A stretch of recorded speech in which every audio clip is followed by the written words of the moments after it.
Okay.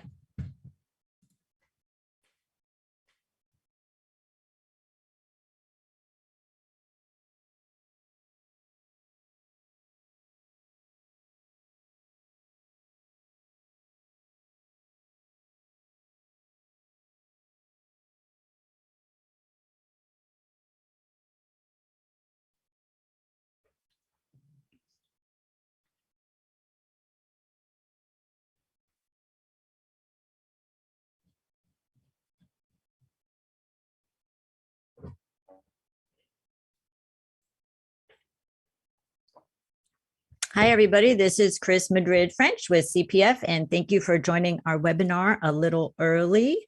You can enjoy our pre-roll while you're waiting for the webinar to get started in about 8 minutes. I've posted some things on here in case you missed it. Our book club webinar is available online, and today is Giving Tuesday. So we would really appreciate it if you're so inclined to go to californiapreservation.org and click on that donate button. Also, thank you to our annual sponsors. And we have some information in this pre-roll about the rest of our free webinars coming up in December as part of our Winter Warmer annual series.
Hello, everyone who's joining us early for our webinar today, the Playground Battle of the Oakland Monster versus La Laguna.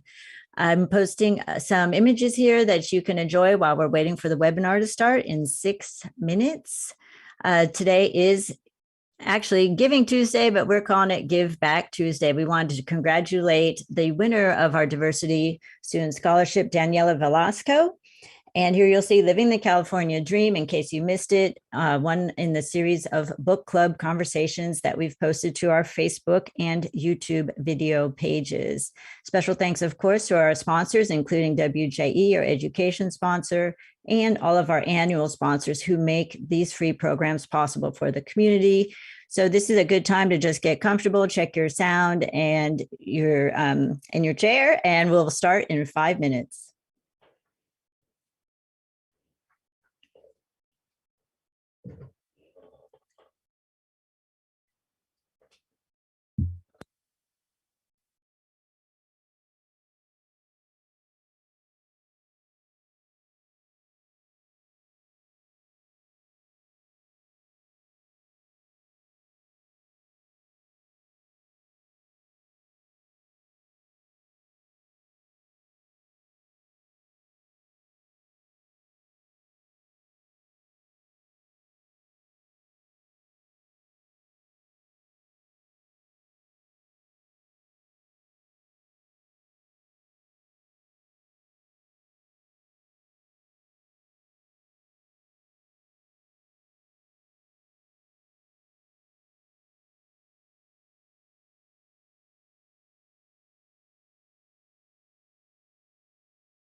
Good morning, everyone. Thank you for joining our webinar today. We'll be starting in 4 minutes. While we're waiting, you can just enjoy this pre-roll of images, and we'll be coming right back with our guest today.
Hello, everyone. This is Chris again. Thank you for joining our webinar. From wherever you are in the world, we are live streaming to 5 different platforms right now, and we will be starting the webinar in 3 minutes.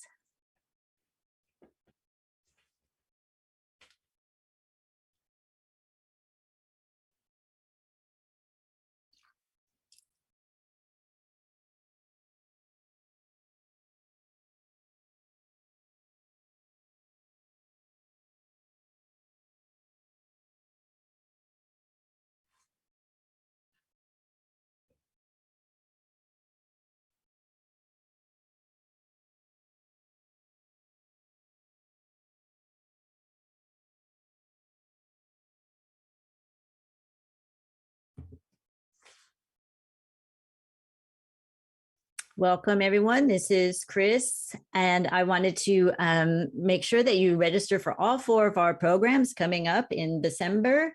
This one is Playing Places, which features the playground battle of the Oakland Monster versus La Laguna.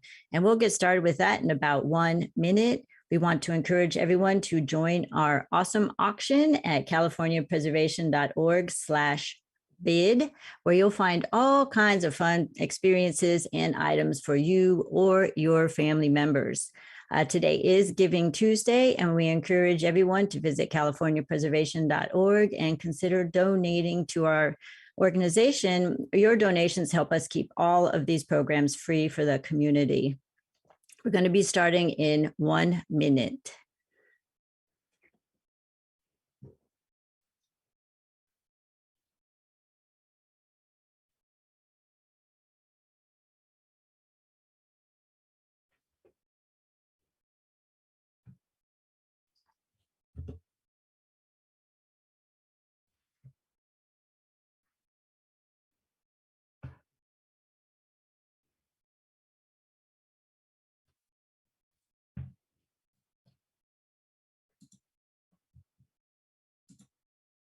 Hello, everyone. Welcome, John. It's good to see you again. It's been a little while.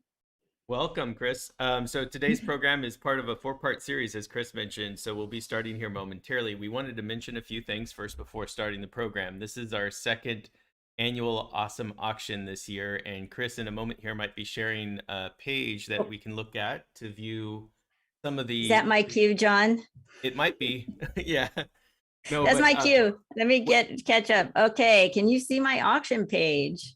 Yes, I see it. So we just wanted to mention that if you go to californiapreservation.org/bid, you can look at some items, many of which are related to the programs that we'll be having over the course of the next few weeks. Today's program is entitled Playing Places.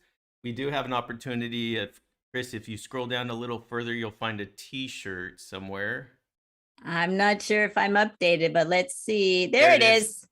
So the Lake Merritt Mid-Century Monster Fan Club t-shirt. So you'll learn more about the efforts of the Mid-Century Monster Fan Club today, but you also have an opportunity to bid on one of 3 available t-shirts, and we wanted to thank the Mid-Century Monster Fan Club for their donation today. So there's also some incredible opportunities. I'm really excited about the time with a pastry chef, one-on-one virtual training session with a baking and pastry chef. We'll have a program later this month about gingerbread. And you'll have some Which other people can enter, items. right, John?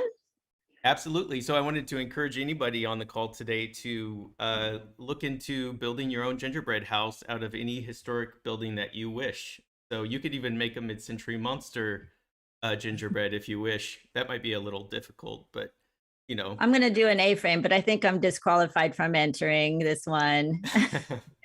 But it's going to be fun. So everyone should go to our website, californiapreservation.org. You can sign up for all 4 of our programs, including the one today.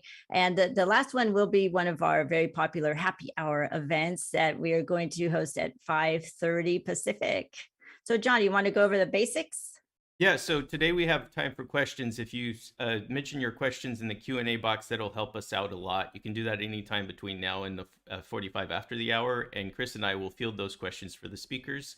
If you're on Facebook, YouTube, Twitch, or LinkedIn today, you can ask your questions using those platforms, and we'll address them to the speakers through Zoom.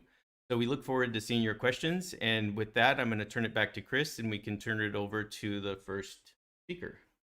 I always have something to add, right, John? So I see we have a lot of attendees here. If you could post where you're calling in from, then we can say hi to your friends up in the chat room. We do encourage people to use the chat window the entire time that the people are presenting so we can share ideas and thoughts while we're going through the presentations. If that chat window disturbs you, you can pull it to the side or minimize it. So go ahead and post in that chat window where you're calling in from so I could see who's out there in the audience. At this point, I'd like to just remind you that you can go to our website to donate for Giving Tuesday and also support all of these free programs for the community. I would like to welcome our first set of speakers. I have Sanya, right? Sanya, go ahead and turn on your video and welcome. Take it away, Sanya. I'm going to pull up my slides. Here we are. Hello, everyone. I'm Sanya Lubasic. I'm the president and co-founder of the Friends of La Laguna. We are a group that advocates generally for historic playgrounds. So I get to be a playground preservationist, something that's not commonly said, but specifically for the creative concrete fantasy lands of Benjamin Dominguez. You are looking at the opening day overview of La Laguna de San Gabriel. This was the last, best, and only playground that Benjamin Dominguez had full creative license in designing and constructing. This is the playground that sparked our advocacy efforts. It is extant and in the process of being restored to the condition it was in when Benjamin last put his touches on the playground. There are a lot of challenges in being an advocate for historic playgrounds, and there are many things that fall through the cracks. Safety makes playgrounds fall through the cracks. Understanding how to designate playgrounds puts them in a position of falling through the cracks. Are they landscapes? Are they structures? Are they designed cultural landscapes? And then in the period when so many of these playgrounds were constructed, oftentimes the artists themselves fell through the cracks. And that was very much the case with Benjamin Dominguez. He was a classically trained concrete artist, well-versed in the art of trabajo rústico or faubois. He was widely recognized in Mexico for his skill, but when he came to the United States, his immigration status meant that he lost a lot of the other recognitions that he held, connections that he had. And so he relied heavily on word of mouth, on introductions, on commissions to be able to continue his work. And this is something that is seen often in the 1950s and 1960s. Playgrounds became destinations. It was a way to define your community, to draw people from outside the community in, and to connect the people within your community. And Benjamin Dominguez worked within that milieu in the United States. So you're looking at a little bit of the work that he did. He was responsible for some of the bear and lion enclosures at the Chapultepec Zoo in Mexico City. And you have an example of his faubois work that he did, creating bridges and other structures as he began to work in the United States. When he came to the United States, he started in Texas. To our knowledge, none of his work in Texas is extant. He actually, drawing on his experience at the Chapultepec Zoo, was given some commissions at Washington Park Zoo in Texas. But then also continued to create all sorts of fantastical sculptures, oftentimes drawing on what was sort of in the news and top of mind for the period. So you can see he's written Sputnik on one of the pieces that he created. He worked in cement and cement only. And in the early years of his work, much of what he designed tended to be fairly abstract, but he will develop and evolve his style, culminating in the work that he produced in San Gabriel. His commissions and connections in Texas carried through with him when he moved his family to Las Vegas. It was a time when Las Vegas was going through tremendous growth, and the Women's Junior League was looking for an artist or a craftsman who could help design a playground. So they gave him a commission to design elements within a larger playground, an adventure playground. So it was here that he began to really work on his sea creature theme. We've often joked in San Gabriel, the official name of the playground was La Laguna de San Gabriel. Nobody calls it that. We either refer to it as Monster Park, or if you're really a local, you call it Dinosaur Park. And I've always marveled that it's called Dinosaur Park because there's not a single dinosaur in the park. And I can only think that it's because to little kids who are so interested in dinosaurs, these are as big as dinosaurs. They sort of have that attachment to the idea. But there'll be common themes that Benjamin Dominguez develops. In our oral histories with his children, they talked about how much this was a dinner conversation. He talked a lot about what was the best creature for play. Should he be doing forest animals? And he ultimately settled on sea creatures because he thought they would be the smoothest. They would provide the most undulating shapes for children to explore and play around. And so this is what he ultimately settled in and worked to create. His commission in Las Vegas led to a commission in California. Supervisor Bonelli saw the playground in Las Vegas and thought that the creatures would be a perfect fit for Lake. This is a large county park in the Los Angeles area. And there was quite a discussion that took place between Benjamin Dominguez and Supervisor Bonelli. And I want to note that in all of this, Benjamin Dominguez spoke no English. He worked tediously translating with a dictionary. We have the letters that he worked out as he was going back and forth, both asking for commissions and then trying to execute his creative vision. And he was very, very upset that Supervisor Bonelli wanted the creatures spaced out over about a 3-mile loop around one of the lakes. He really believed that the creatures needed to talk to each other and that was the best environment for children to be able to enjoy the creatures. So here we start seeing in Lake some of the very particular characters that Benjamin Dominguez will repeat over and over, the octopus, the fish, and so forth. And you can really get a sense of sort of a fun, interactive play from this promotion brochure. I've often joked that the picture on the left side of the screen is one that we hid while we were doing our advocacy because safety is always a concern when you're talking about playgrounds. And many of these beautiful artistic creations from the 1950s and 60s were lost when the playground code came into effect in the 1980s. There was just no way to make them compliant. So in our efforts at saving these playgrounds, using the historic building code has been an important part of protecting the structures as they were originally created. But you can see in the Whittier Narrows sort of this mix between abstraction and then the ultimate sea creatures that Benjamin Dominguez created. So the octopus will be a favorite. He loved the tentacles and the way that children would swing and climb and be cradled in them. The mother dragons or two-headed dragons were sort of these friendly faces that children could engage with. And in our restoration efforts in San Gabriel, our sea serpent has teeth. And one of the big challenges that David Charlevoix of California Restoration and Waterproofing got to solve was how do you get the teeth to stay when children are going to be swinging on it? Restoration of playgrounds presents a whole host of new issues. We sat around tables talking about what surface will be best for little buttons on pants and tennis shoes that are covered in sand and what surfacing you use. And there's a functionality in preserving a playground that is very different in some ways from other challenges in preservation. From the Whittier Narrows, Benjamin Dominguez then received a commission at Garden Grove. And again, here he did not get full creative license. He was part of a collaborative effort in creating the Atlantis Play Center. But again, there were elements in the geography in Garden Grove that he carried over to La Laguna. He loved the hill, and you can see in the background the dragon slide snaking down a hill. It's really quite fantastic as the trees have gotten older and this dragon is sort of hidden in the foliage. But that'll be something that he will recreate in La Laguna. Again, some of the artist family's photos of him working at the site. He was not a young man. He was doing much of this work in his 60s and 70s.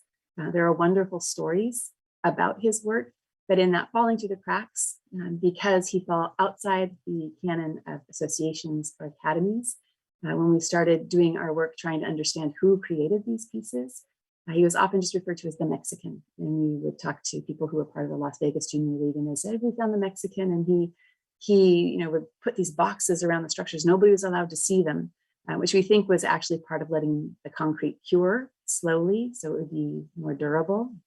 But part of our efforts in advocacy really have been to resurrect the name, identity, and contributions of Benjamin Dominguez to Southern California and beyond.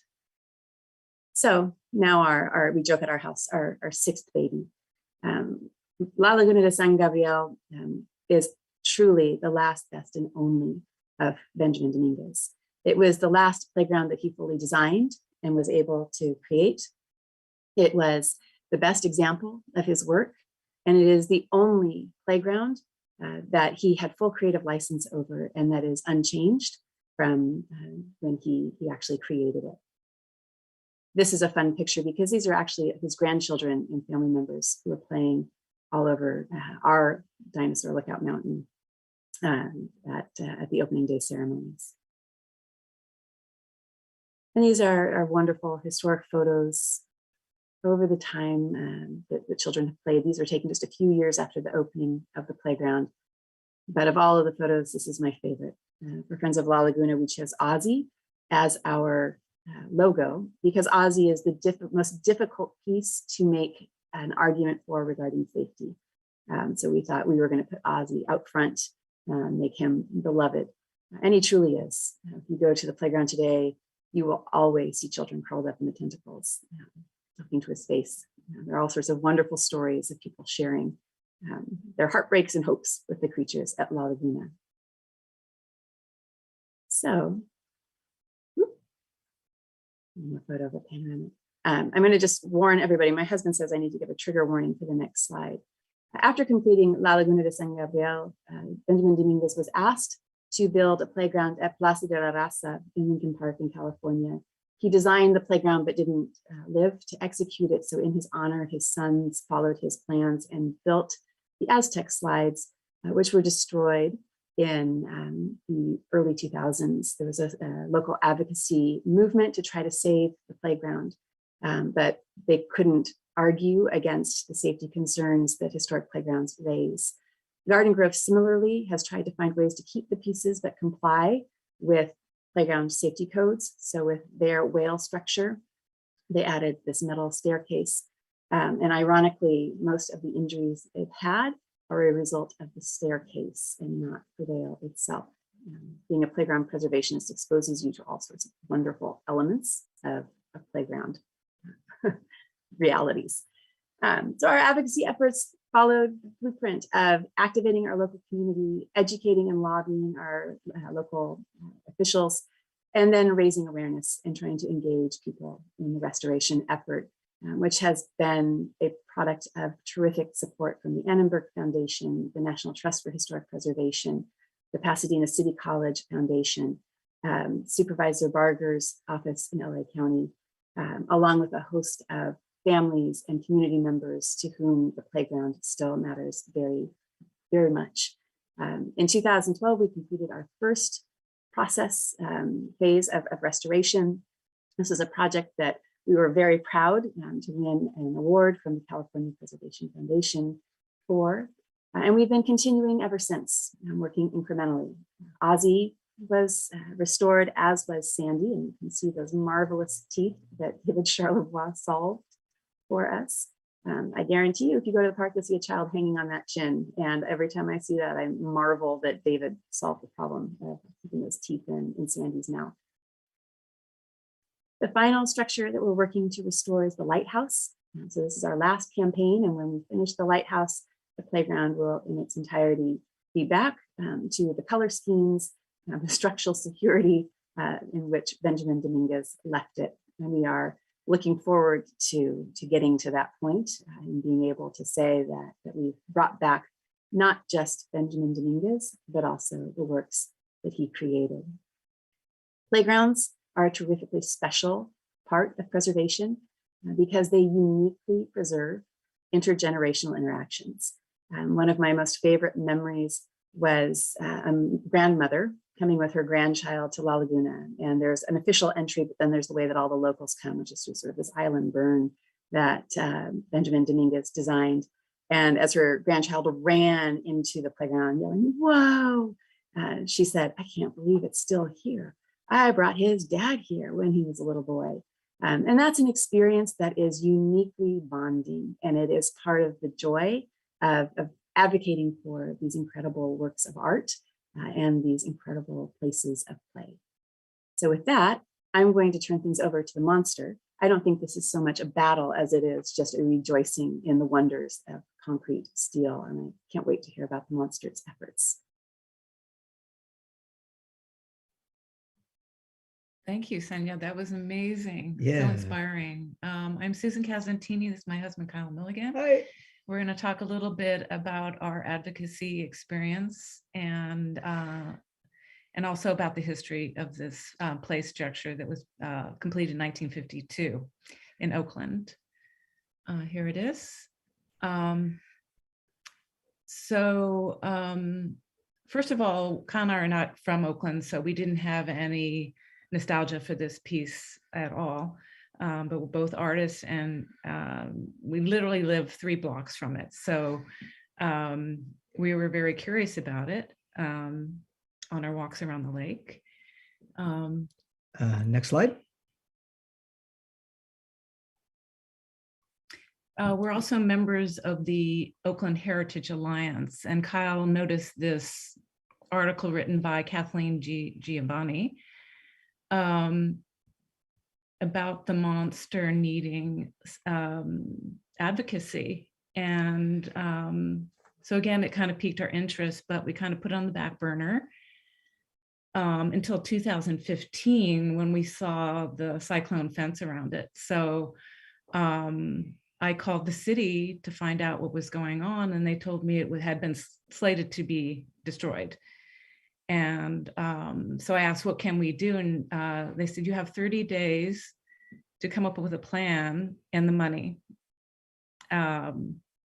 So we decided to give it a try. It seemed like a long shot, but we were willing to see what we could do. So the first thing I did was come up with a Facebook page, the Lake Merritt Mid-Century Monster Fan Club page. And then within the first 2 weeks, we had 1,500 followers and countless stories people shared with us, photos, 3 generations of people that love this structure. So it was definitely a love fest, which gave us a lot of energy to keep going. We contacted a lot of people with activist experience. This was our first time doing anything like this, first of all. We asked a couple of friends to design our t-shirt, which we put out for sale.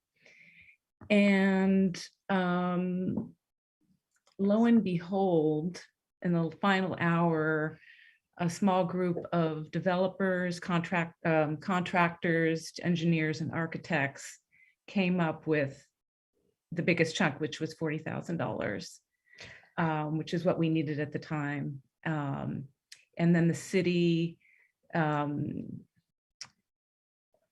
up with the $35,000 for the lead abatement, which was matched by our $40,000.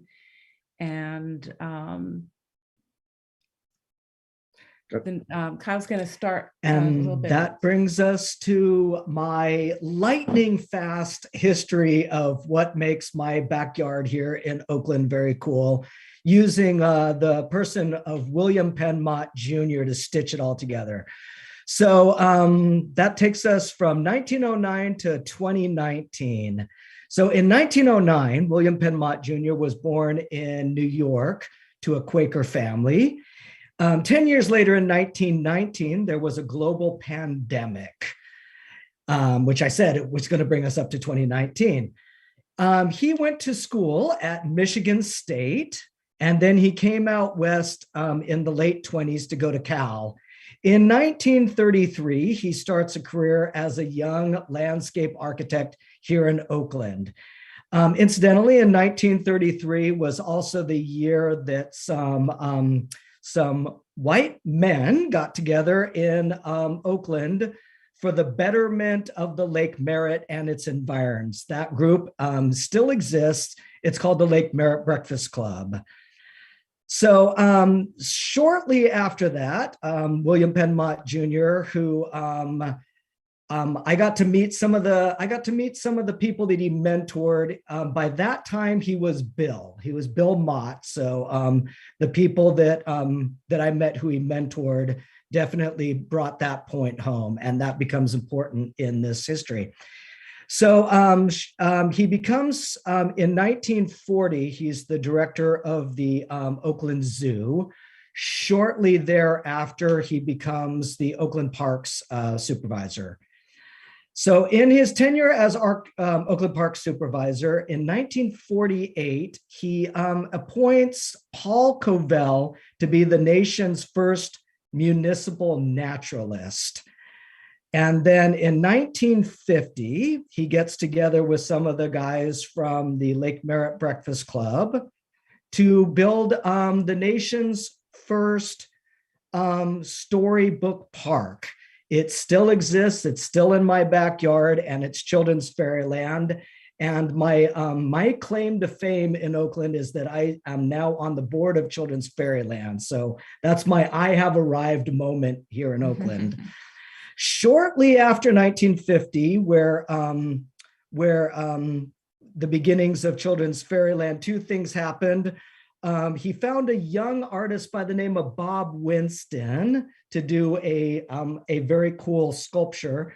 And Susan will tell you more about that part of the history. And shortly after 1950, a gentleman came by and checked out Children's Fairyland. That person was Walt Disney. He later on went on to he took a couple of great ideas from our park. He also took our executive director.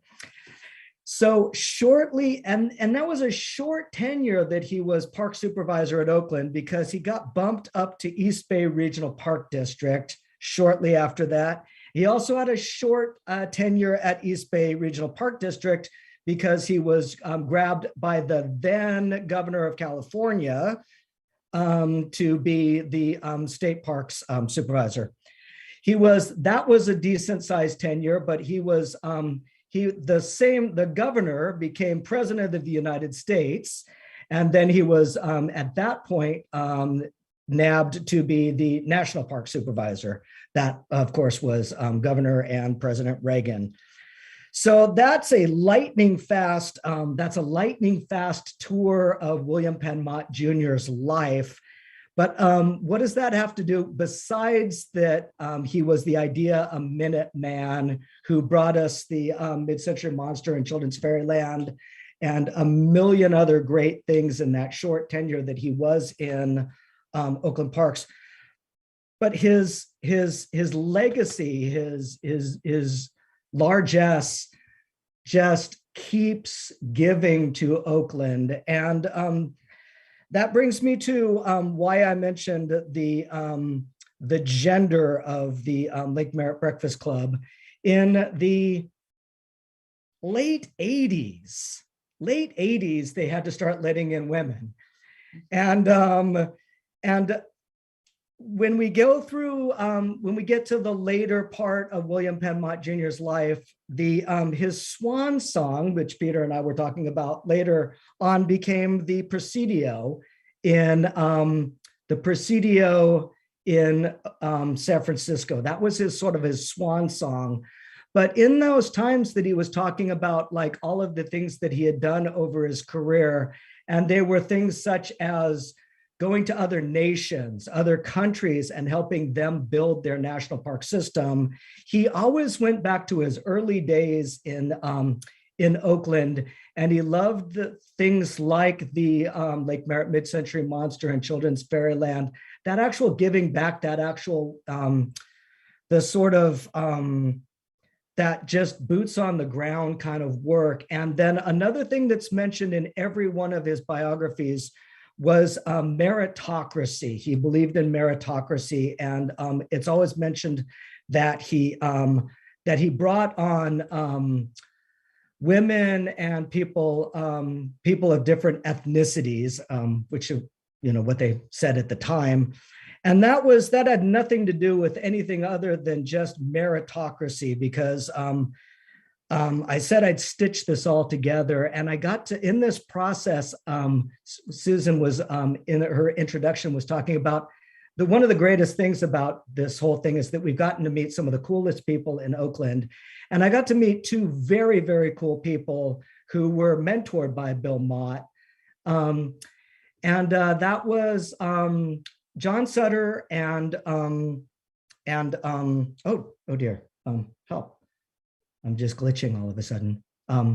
Ann Waddell. Mhm. And Ann Waddell, I had such a very short period of time with Ann Waddell, but her story of Bill Mott was, she said, well, Bill, I'm a woman, you know that, right? And what I gleaned from her story, because she was the one telling me the story, but what I gleaned from her story was that wasn't even a roadblock for someone like Bill Mott, because I knew Ann Waddell came from Michigan State as well, and she had that Midwest work ethic.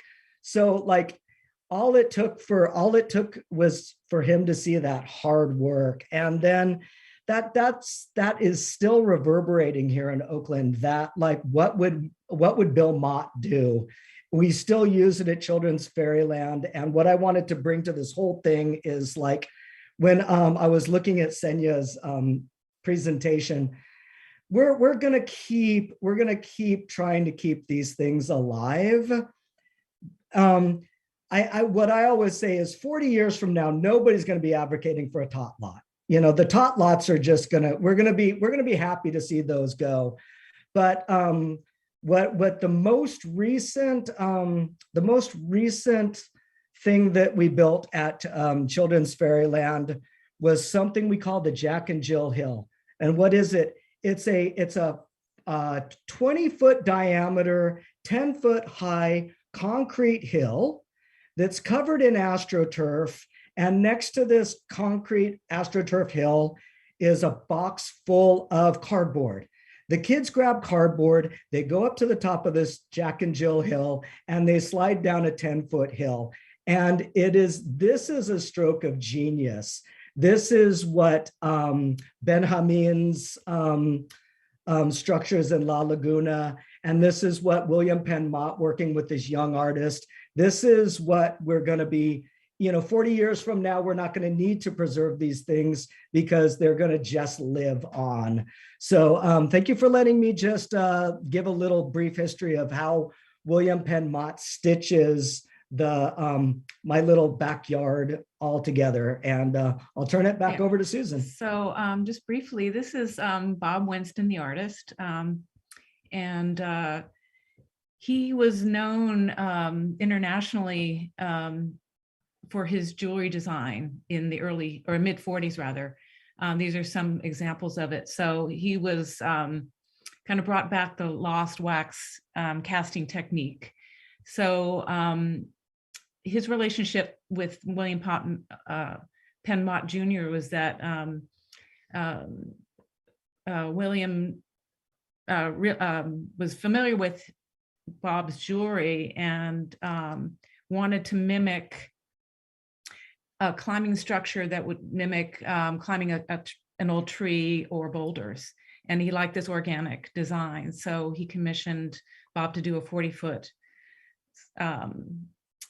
likeness from his jewelry for this play structure. Yeah, here's a little maquette, gives you an idea. He never did anything nearly this scale.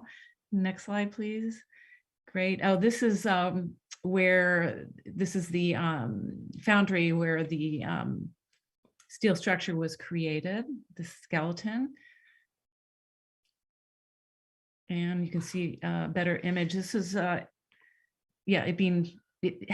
was the skeleton, then the skin was concrete,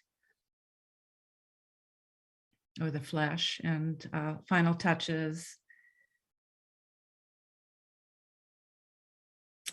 And this is where it ended up at Lakeside Park in Oakland in 1952. There's an article from the Oakland Tribune.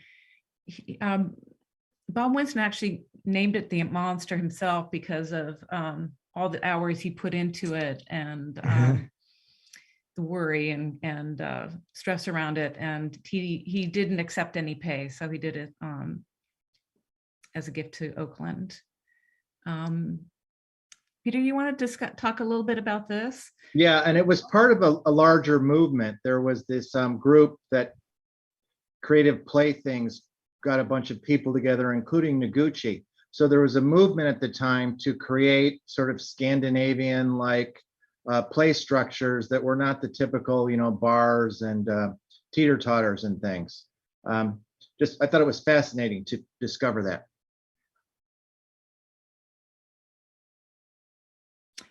Yes, and then it was featured on the cover of Sly and the Family Stone's Dance to the Music, which was fun to discover. That was also integral in, getting more interest around it.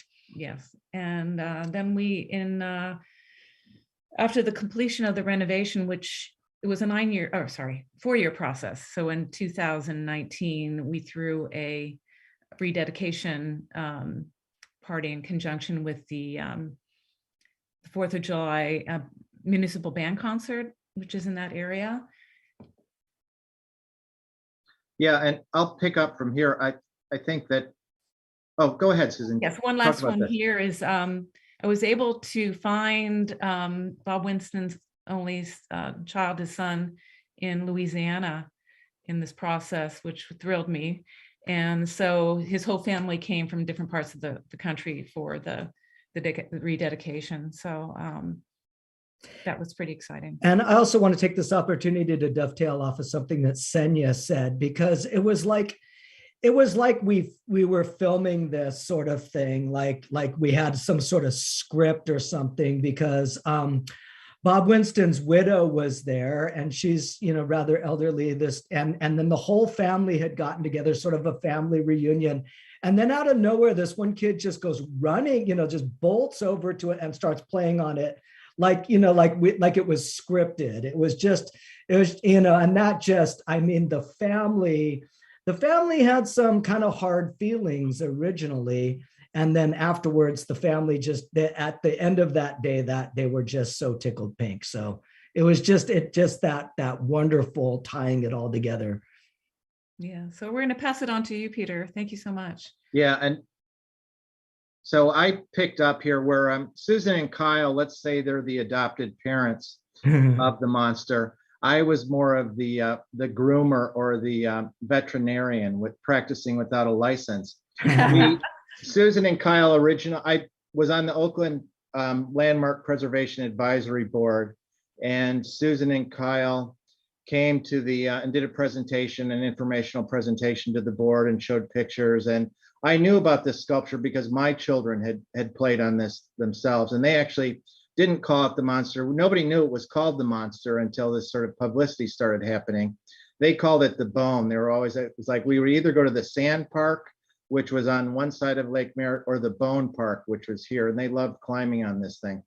But sadly, it was cement plaster in a harsh environment, not a lot of upkeep. And over time, the cement plaster cracked and the substructure below it, the steel corroded and became damaged. We didn't really know, we didn't have these pictures initially, but thanks to Susan and Kyle and we did some research on the project. It was a great structure. Quite amazing that he was able to do this.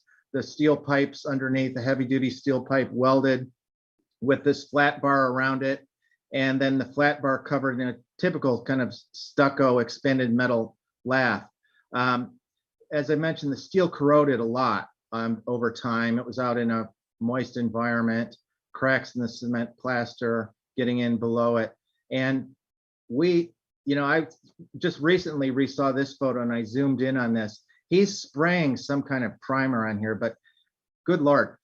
There was no evidence of any primer when we got to it. All the steel was incredibly gone. And Susan mentioned that the city, so this was a collaborative effort. The city, the Lake Merritt Breakfast Club, the Lake Merritt Breakfast Club Charitable Foundation, Susan in the Facebook group, Paige and Turnbull came in and did pro bono services to help select the contractor and to basically kind of create the performance criteria for the restoration. And when we got here, this is what we saw. The city had come in and in taking off the lead paint had taken, you know, typically in a preservation project, you use the gentlest means possible to remove paint.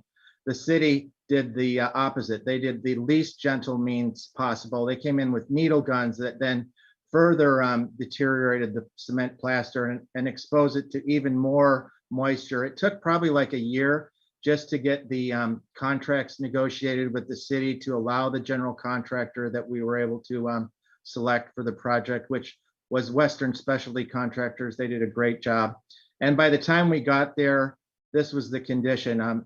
Children over the years, my children included, I don't know why, children love to come to sand and they like to pick it up. And if there was a little hole in it, they would fill it up with sand. And this thing was just like rats had been there, like nesting or something. And that sand trapped moisture, which kind of, you know, exponentially exacerbated the problem. Here's Oakland's best, Betty Marvin, who also had played on the structure as a child. Betty was out here at the early beginning of the restoration project. Here the general contractor has removed the worst parts of it. We didn't want to remove everything and come up with kind of a cubist sculpture in the end.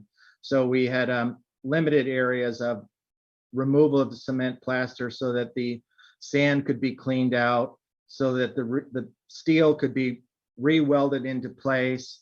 And as you'll see in the next slide, new steel is welded into place, non-corrosive metal primer is put on, and then the stucco mesh went back over. It turned out to be more work than the general contractor had estimated. And so there was at times there was a subject of additional services and things. The general contractor was the only one that was paid for this. In the end, they did not make a lot of money on it. Here you see the cement plaster patches back in place. We did do some additional repair on this lower right here where there was further areas that we decided needed to be done. But in some cases, these sort of minor cracks going throughout it, we just did a painter's patch on it with a paintable sealant, because we didn't want to get into like completely redoing everything. And here you see the patches are in place. The patches have cured. We had some back and forth about the paint color, and the monster was an integral colored cement plaster, but over the years with the patches and things, there was no way we could afford to do a integral color on this again. And just because of the graffiti that happens and the need to repaint, we decided to paint it. And we had concerns in the office with cement plaster. Typically in a new cement plaster, you would put control joints and things, and so that the joints are, you know, the cement plaster can expand and contract. But on this, we didn't want to, but we knew that there were going to be hairline cracks developing. So we specified a elastomeric paint product to go over it, which we thought would be great, durable, cover the cracks up. And we went forward with that. And here you see it. Hey, 2019. It's recoated. It's ready to go for the big event. And everything was great. A couple days later, and that was in July, and a couple months later, I get a email that the ABC News is looking at the project, and they're looking at the graffiti, and they're the city staff person who's overseeing it, Allie Swartz, who's since retired. She was great. Said, look, it's peeling too. And it was like, oh my God, no good deed goes undone. So we had to figure out how to deal with peeling paint. And what it turned out was that, you know, elastomeric paint's great on a wall, but when kids are climbing and sliding on things with exposed metal eyelets and shoes with sand, it abraded it and then it would just peel off. So after much soul searching, we decided to, we were able to get an additional service for Western to come back and peel all the paint off and basically kind of grind everything down. And we specified just a traditional latex paint on a primer. Here you see the painter out in the field doing a traditional ASTM tape test. Just this time, before we went forward, we wanted to make sure the paint was going to stick, and it did stick. So again, a year later, the monster was able to be returned to the public, and it's continued to serve children since then. Wonderful, wonderful piece. I would like to note that Bob Winston did a second monster. I think Oakland got the better monster, in my opinion. But this one is actually kind of more true to his lost wax jewelry.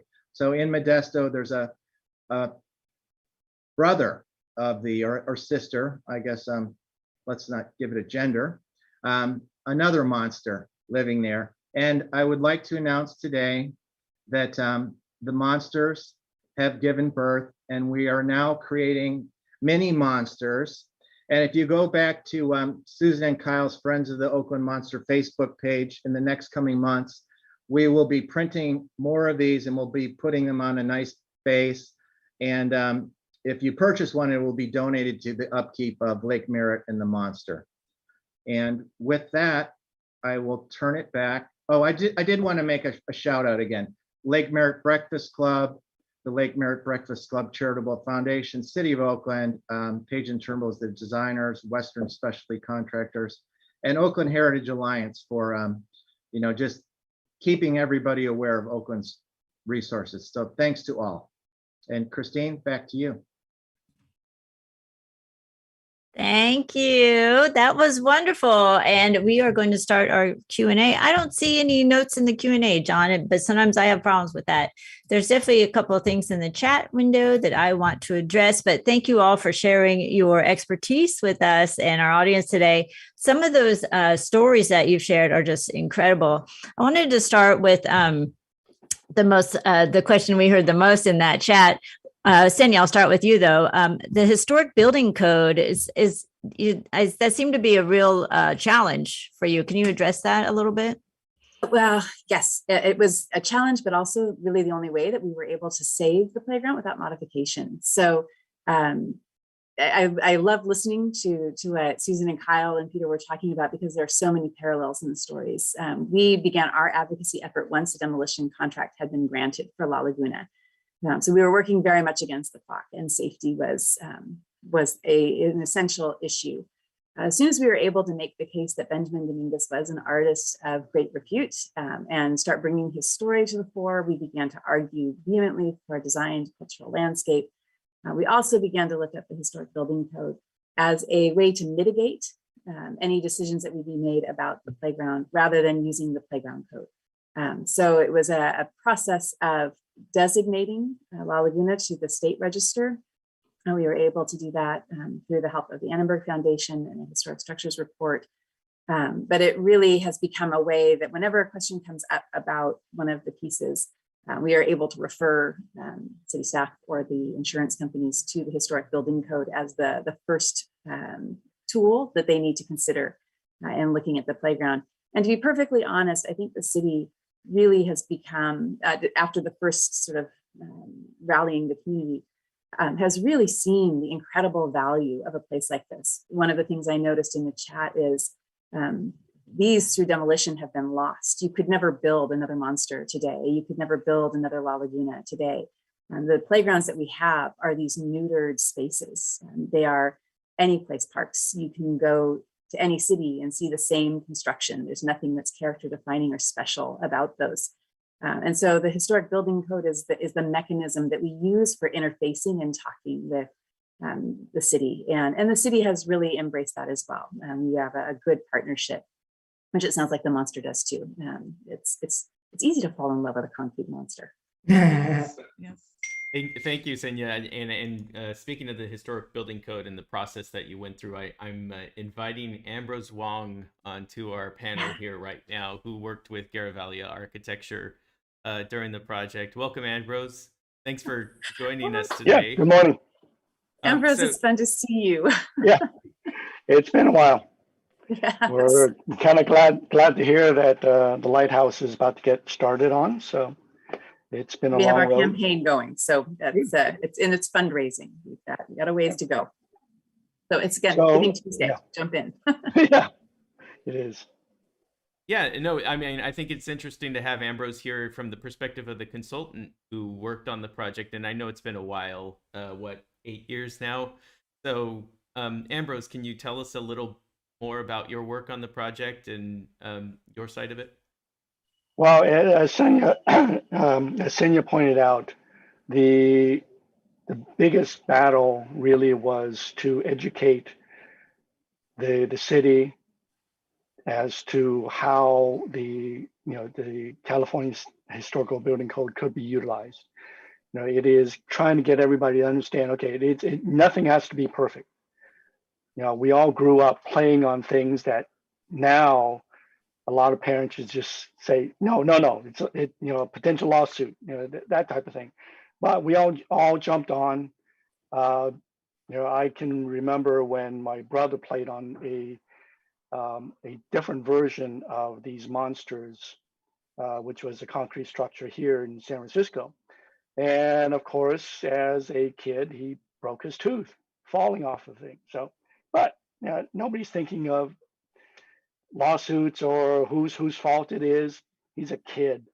He plays, it gets, you fall down, you get up, you brush off, and you keep moving. But once everyone understands that the California Historic Building Code allows you to utilize what is there, what was built under the original code. And at the time, there was really nothing that defined what was safe. It was something to be utilized. So, after that, it was fairly straightforward to move on. We Thank also do you. a lot of Yeah. signage and just Oh. let people know it's a non-compliant playground and that they need to supervise their children. In the playground child development world, we would call it self-selecting play. If a child doesn't have the upper strength to get up on the whale, they won't get up unless somebody helps them. And so that builds in supervision. So we try to reiterate that and educate the community too. I know as an adult, sometimes I need supervision myself. So I I've been, was going to say, I've been yeah, I on a was few of gonna these slides myself and had fun going down them. So I broke my front tooth on a flat playground. So there you go. It doesn't, there was nothing in the way. Apparently I tripped over my own feet. That sounds about right. John, do you want to take this first question that we have in the Q&A box? sure, I'll do that. So we have a question from Helen. She's saying, how do you take an organization from group of friends, in quotes, to a more formal advocacy organization? Are there benchmarks to be met? Maybe that's a question for both teams. And we can start with, I forget that I have to start with somebody. So I'll start with Susan and Kyle, and then we could move down the line. Yeah, I'll jump in. In my lightning fast presentation, the main thing was we got to meet all the coolest people. We really did get to meet all the coolest people in Oakland, and there's a lot of cool people in Oakland. So I'm glad I'm glad like during the rest of the presentation, we got to see Betty Marvin, and that's who we went to at the Landmarks Preservation Board. And again, that sort of dovetails into like the reverberations of someone like Bill Mott. There's, that cool people who care reverberation just keeps running through. And someone like, if I could just spend, every Friday with Betty Marvin, I would, just a peach like that, just great folks. And the people who really care. It's a small group, but it's a super dedicated group. We'd like the group to be bigger, and that's where the fan club came in. But like when it comes down to it, it's a narrow band of really cool folks, I think. And I would say through that vein of meeting people, the importance of partnerships with other organizations. We would not have made any progress if it weren't for groups like the LA Conservancy, our guardian angel, Anthea Hartig, who in a panic, we took my phone call and said, it's okay, love. We're gonna take care of your playground. It's all right. And these guiding hands. We have always functioned independent from the cities. We rely very much on those connections to larger organizations and getting their support, getting their guidance. So California Preservation Foundation, the National Trust, all of those were organizations that provided us with a great deal of information, of guidance, of support, oftentimes moral, educational, financial. These were all things that made a huge difference. But then in addition, it's making the connections with your local officials. It's learning how to speak to your city council members, your commissioners, the supervisor's office. I saw that Ansley, I was answering her in the chat. That was an incredibly important connection that was very, very helpful as well, moving us from literally just a group sitting around the table to being able to actually get into meetings and to talk to people and do the work we needed to do to save the pieces. Yeah, our council person played on the structure as a kid, so she was fierce. She was fierce in advocating for it. Yeah. I also wanted to say that I was really surprised as being Citizen X that even to this day, anything to do with the monster, we were always asked what our opinion is through the whole process. So they really respected us stepping forward and spearheading. So I encourage anybody to not, and we didn't know what we were doing at all. So yeah, not to discourage anybody from trying to that's so true. Citizen X is really that's, you know, you're the constituent as Citizen X. So yeah, that really does work. And I think, Susan, what you just said is so true. Not knowing anything, we knew nothing. You learn so much as you go. And I think part of it is caring so much that you're just not going to take a no for an answer, and you keep arguing and coming back and presenting.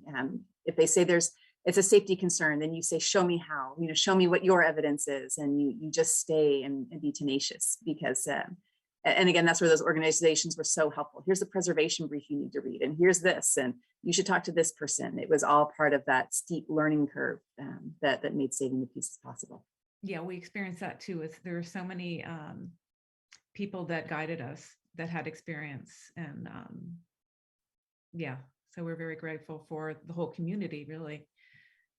Sanya, I'm wondering if you didn't have a common theme that we had, you know, where we had the money was raised, the work was underway, and then problems come up, and just kind of pushing through that. Did you have similar experiences? In the restoration, for David Charlevoix, we would know what was underneath or what was happening inside the creatures, and then he would, you know, we would get into a meeting with him, and he'd say, okay, so, you know, we completely underestimated the amount of infill that we're going to have to do to hold this piece together. Or, the teeth were just such a puzzle for the dragon, and I think in the chat, Ansley made a really good point about the paint. We chose to do a kind stain. Because of the very issues you were talking about. So sitting down and trying to figure out, you can paint a piece, but then what's going to happen when these little feet are running on it and people are sliding on it with their jeans or whatever. This is going to be one of the challenges to solve. So there were always things that were popping up, but I loved some of the connections because Benjamin Dominguez actually pitched to Walt Disney to get to design Storybook Land. And it was seeing what Disney was envisioning that made Benjamin flip his whale. He used to have children go up the mouth and down the tail, and he liked the idea of coming out the mouth. And so, so you have sort of those fun connections. It makes me think the world was so small and still is in a lot of ways.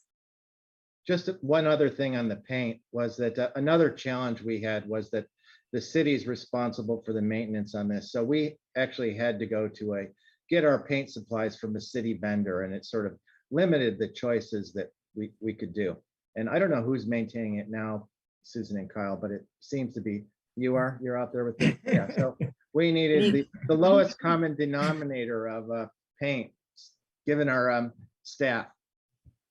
And you know, Peter, that's a really interesting point because Friends of La Laguna entered into an MOU with the city where we are responsible for the playground until its restoration is complete. So in doing that, we've been able to keep a team that we assembled together and sort of protect it from that the city process. So it's been really wonderful having The team that first assembled, that Ambrose was a part of, as part of the Historic Structures Report, continue on in different ways through the complete restoration, where we get to make the decisions for the restoration process.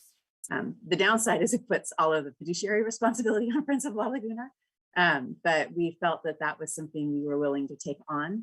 That was a family discussion, just as the Friends group, of how long do we plan to stay invested in this, because we felt that having that independence was really important in terms of making sure the restoration was done as the Historic Structures Report indicated it should be. Now I have a materials and color question here for Peter and Ambrose. In terms of the choices that you made in the process of the project. And I know that Page and Turnbull in the past has done, and I'm sure Garibaldi has as well, is some sort of color analysis of the paints to determine the original color. And I'm not sure if I missed that during the presentation, but was that something that you worked on in the process? Did you do a paint analysis to determine what the original color was, or was it through photographic evidence or something like that? On the monster, we were lucky, as I mentioned, it was an integral color.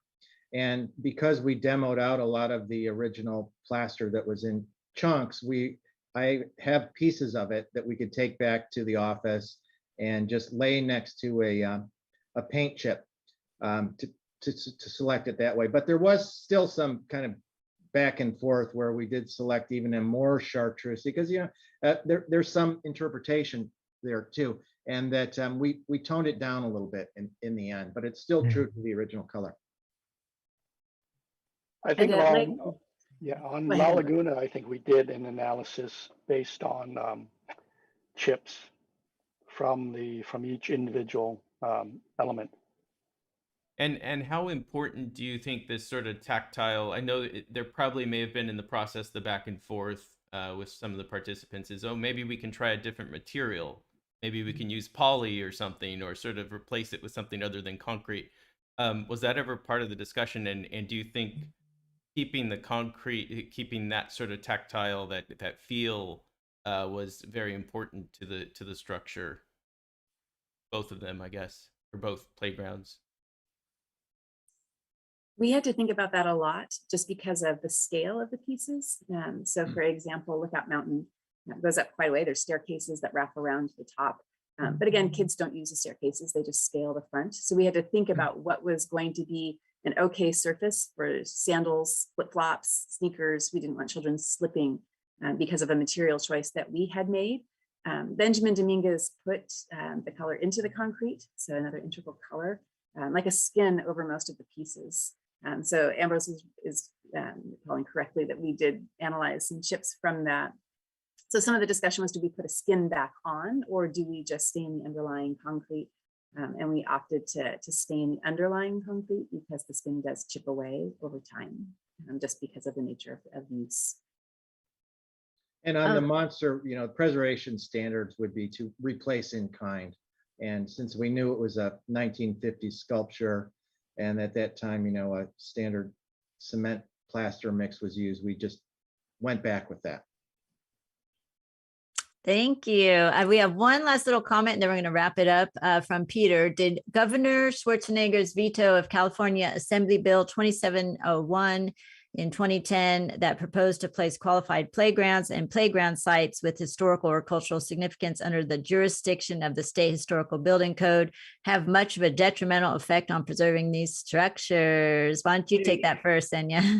You're killing me. That was part of a program, I Make a Law program, and we thought this is a great way to raise awareness. We really saw it as a way to let communities who had playgrounds and pieces that they loved know that there was a path to preserving them. And I don't think that it's changed preservation efforts. We get a lot of people who reach out to us for help and guidance in how to preserve things that they love, what are options that are available. It just took away a level of education at the state level that would have been incredibly helpful. And his veto just about killed me. I was so disappointed. It had gone through committee and worked its way through with a lot of support. But I was so sad to see that go down, because we're all here because we love these places. They start in the memories of childhood and they carry through other generations. And I think some of the communities that that lose these are the ones who have the least access to the process. And that would have been a way in my mind to make the process a bit more available and accessible.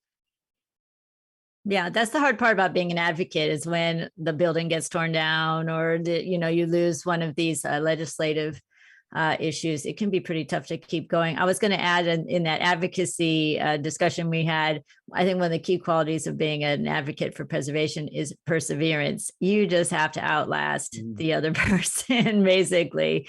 I've worked for sometimes 15 years on a project, as you all have.